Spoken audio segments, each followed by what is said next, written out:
రాష్ట్ర ప్రభుత్వం నుంచి కనీస స్పందన కూడా లేదు.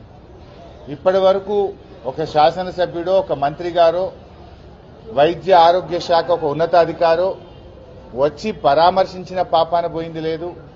సంఘటన ఎందుకు జరిగింది అని పూర్వాపరాలను తెలుసుకునే ప్రయత్నం కూడా చేయలేదు.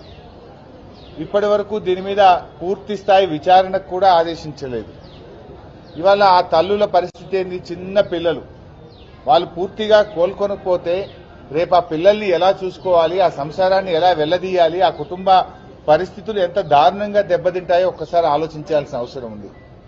10వ తేదీ 6గురికి మీరు సిజరింగ్ చేశారు. ఎప్పుడైతే వాళ్ళకి ఇన్ఫెక్షన్ వచ్చిందో మరి మళ్ళీ 11వ తేదీ ఎందుకు చేశారు?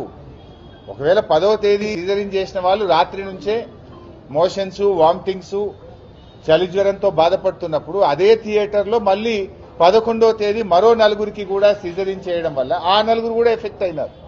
అంటే ఇక్కడ వాళ్ళని మేము మాట్లాడినప్పుడు 2 విషయాలు చెప్తా ఉన్నారు. పేషెంట్స్ యొక్క అటెండెంట్స్ కానీ పేషెంట్స్ కానీ థియేటర్లో ఉన్నటువంటి ఇన్ఫెక్షన్ మాకు సోకింది, థియేటర్ మెయింటెనెన్స్ సరిగా లేకపోవడం వల్ల మేము 10 మందిని డాక్టర్ల నిర్లక్ష్యానికి బలయ్యాము అని చెప్పి చెప్తా ఉన్నారు. ఇంకొక పేషెంట్ అటెండెంట్ ఏమంటున్నారంటే కాలం చెల్లిన మందులు వాడారు, ఎక్స్పైర్డ్ మెడిసిన్ మాకు ఇవ్వడం వల్ల మాకు ఈ పరిస్థితి ఏర్పడ్డది అని చెప్పి ఇంకొక పేషెంట్ యొక్క అటెండెంట్స్ చెప్తా ఉన్నారు. మరి ఇంత తీవ్రమైనటువంటి ఘటన విషయంలో ప్రభుత్వం ఎందుకు గోప్యంగా ఉంచే ప్రయత్నం చేస్తుంది? ప్రభుత్వం దీని మీద ఎందుకు విచారణకు ఆదేశించలేదు?